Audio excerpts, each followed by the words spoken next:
Assalamualaikum warahmatullahi wabarakatuh. Halo mahasiswa calon guru MI dan SD yang luar biasa. Bertemu lagi bersama saya Muhammad Fatir Hussein Misbah, dosen program studi pendidikan guru Madrasah Ibtidaiyah, Fakultas Tarbiyah dan Ilmu Keguruan, Universitas Islam Negeri Palopo di mata kuliah Evaluasi Pembelajaran.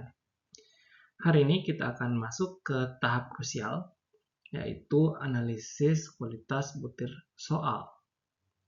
Kita akan belajar membuktikan apakah alat ukur yang Anda buat sudah benar-benar berkualitas melalui pengukuran tingkat kesukaran dan daya pembeda.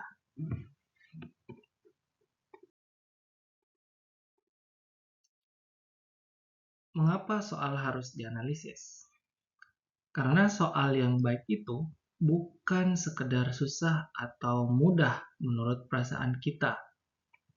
Ia harus valid secara empiris setelah diuji cobakan. Keputusan apakah soal itu baik atau buruk harus berdasarkan data nyata dari hasil siswa, bukan sekedar asumsi guru. Hasil analisis inilah yang menjadi dasar apakah soal itu akan kita simpan, revisi, atau kita buang. Untuk mengukur kualitas itu, kita melihat dua dimensi yang saling melengkapi. Pertama adalah tingkat kesukaran atau disimbolkan dengan P yang berfokus pada proporsi jawaban benar. Nilai mendekati 1 berarti soal mudah dan mendekati 0 berarti sukar. Kedua adalah daya pembeda yang mengukur seberapa baik soal membedakan siswa kelompok tinggi dan siswa kelompok rendah. Ingat, jika nilainya negatif, berarti soal Anda bermasalah. Mari kita bedah tingkat kesukaran.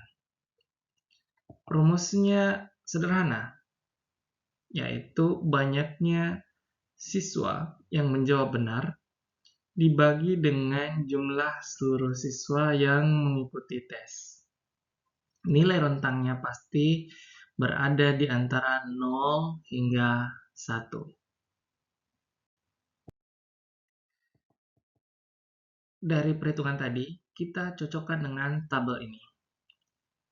0,0 sampai 0,3 artinya sukar. 0,31 sampai 0,7 artinya sedang. Dan 0,71 sampai 1 artinya mudah. Catatan penting untuk Anda kelak di SD atau MI, soal dengan kategori sedang adalah soal yang paling ideal dan sangat direkomendasikan untuk tes sumatif.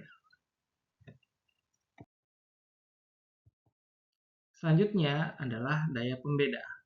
Rumusnya adalah proporsi benar kelompok atas dikurangi dengan proporsi benar kelompok bawah.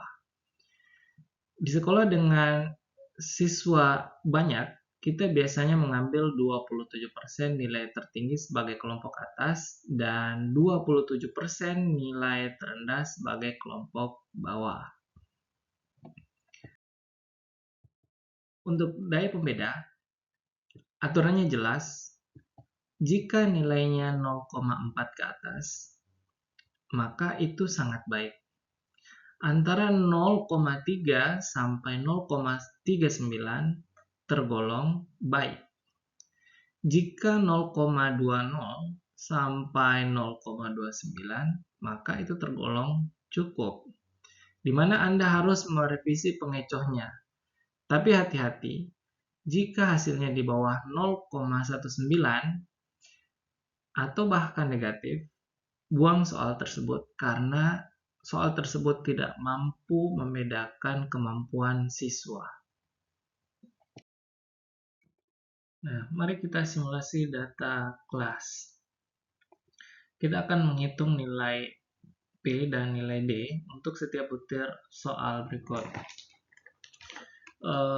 Perlu diketahui di sini bahwa jumlah siswa pada simulasi ini adalah 20 siswa dengan kelompok atas dan kelompok bawah masing-masing terdiri dari 10 siswa. Ini untuk memudahkan simulasi kita, biar kita bisa punya gambaran lebih mudah tentang bagaimana menghitung tingkat kesukaran dan daya pembeda secara sederhana.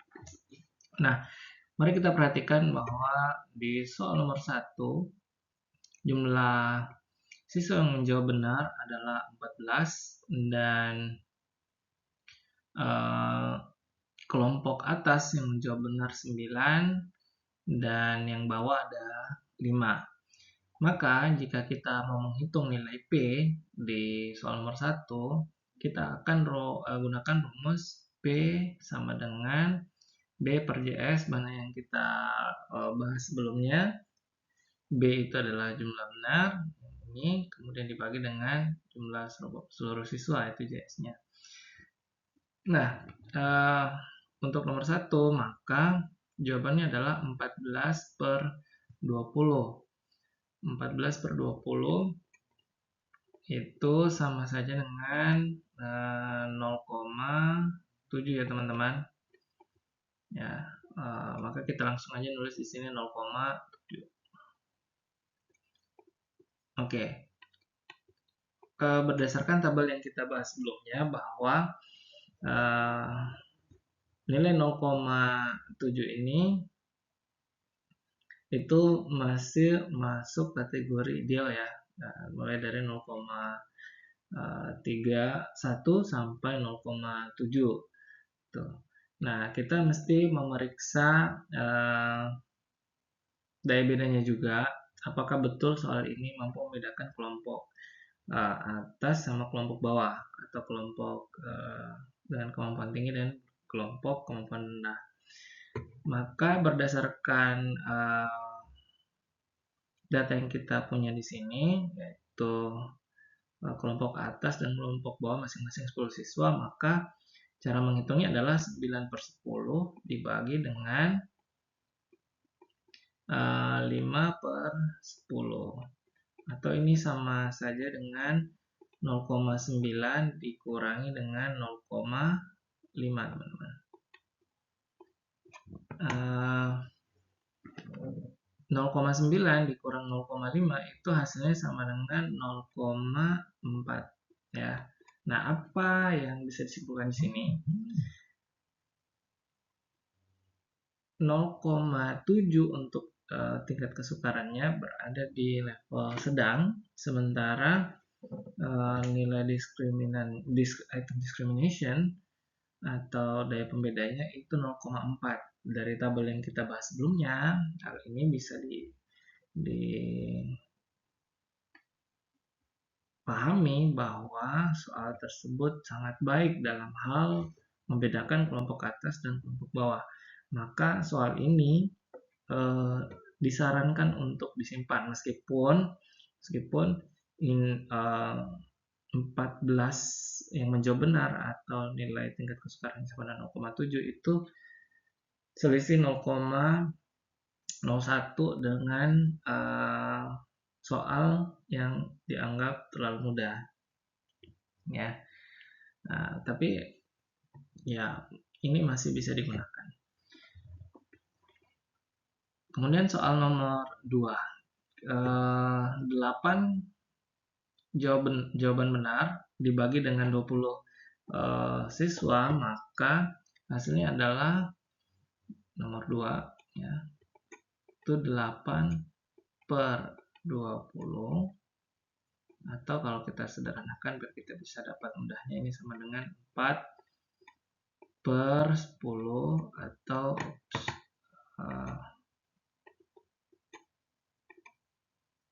4 per 10 atau hasilnya sama dengan 0,4 teman-teman. Maka di sini hasilnya sama dengan 0,4 ya. Nah, bagaimana dengan daya pembedanya? Kita bisa lihat di sini. Kita langsung aja karena ini dibagi 10, maka hasilnya 0,7 dikurang 0,1. Hasilnya sama dengan 0,6 teman-teman ya. Nah, ini juga soal yang mampu membedakan kelompok atas dan kelompok bawah dan berada di antara 0,31 sampai 0,70 teman-teman. Berarti ini masih kategori sedang tingkat kesulitannya. Nah, kemudian kita lanjut sedikit ke nomor 3. Nomor 3 ini ada 18 yang menjawab benar. Kalau kita sederhanakan untuk nomor 3 ya, itu 18/20 itu sama saja dengan 0,9 ya teman-teman. Nah, ini 9/10 kan. Atau sederhananya jadi 0,9. Maka soal ini berada di kategori yang sangat mudah ya. 0,9 di atas dari 0,7, mendekati 1. Bagaimana dengan nilai daya pembedanya? Kalau kita lihat daya pembedanya di sini 10 di 0, ini 1 dikurang 0,8 ya teman-teman, karena 10/10 ya. Berarti ini 0,2 ya. 0,2 ini juga sebenarnya mepet-mepet ya. Di tabel tadi itu disebutkan 0,19 ke bawah ya. Itu perlu dibuang atau direvisi. Nah, karena ini memang soalnya terlalu mudah dan soal untuk daya pembedanya juga mendekati nilai ambang batas dari kriteria yang harus dibuang, ini berarti harus dicermati, harus direvisi pengecoh ya. Harus ditelusuri distraktornya atau pengecohnya atau pilihan jawabannya. Mungkin ada hal yang perlu diperbaiki di situ ya, karena ini kita lihat soalnya terlalu mudah dan punya daya pembeda yang cukup kecil. Nah, terakhir di soal nomor 4 ini ada 6/20, berarti ini 0,3 ya teman-teman. Untuk nomor 4 ini juga berada di kategori yang sulit sebenarnya ya. 0,3 soalnya sukar. Bagaimana dengan daya pembedanya? 0,4 teman-teman. Nah, meskipun soal ini tergolong sulit, tapi daya pembeda di soal nomor 4 ini cukup baik. Ya, soal yang sulit itu tidak harus selalu dibuang. Kita bisa melihat daya pembedanya juga sebagai pembanding. Apakah soal tersebut perlu dipertahankan atau tidak? Itu ya teman-teman. Nah, keputusan terhadap butir soal ini setelah semuanya dihitung, kita harus menentukan keputusan apa yang harus kita ambil sekarang. Apakah harus disimpan, direvisi, atau dibuang. Nah, pertama, kalau memang soalnya baik, simpan ke bank soal untuk soal-soal yang P-nya sedang atau D-nya di atas 0,3 gitu ya. Kedua, revisi distraktornya jika nilai daya pembedanya itu di kisaran 0,2 sampai 0,29.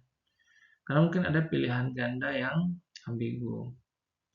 Ketiga, buanglah soal tersebut jika D-nya atau daya pembedanya itu 0,19 ke bawah. Teman-teman, jangan pernah ragu untuk membuat ulang dari awal soal tersebut. Kenapa? Soal yang berkualitas adalah cerminan guru yang profesional. Analisis butir soal bukan beban administratif. Ini adalah komitmen nyata terhadap keadilan penilaian bagi setiap siswa.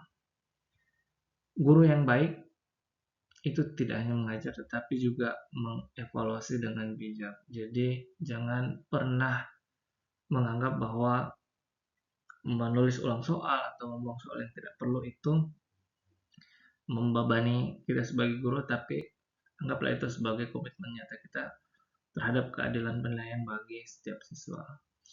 Mungkin itu saja yang bisa kami sampaikan di pertemuan kali ini. Semoga bermanfaat dan bisa membuka wawasan kalian terhadap analisis butir soal. Terima kasih. Assalamualaikum warahmatullahi wabarakatuh.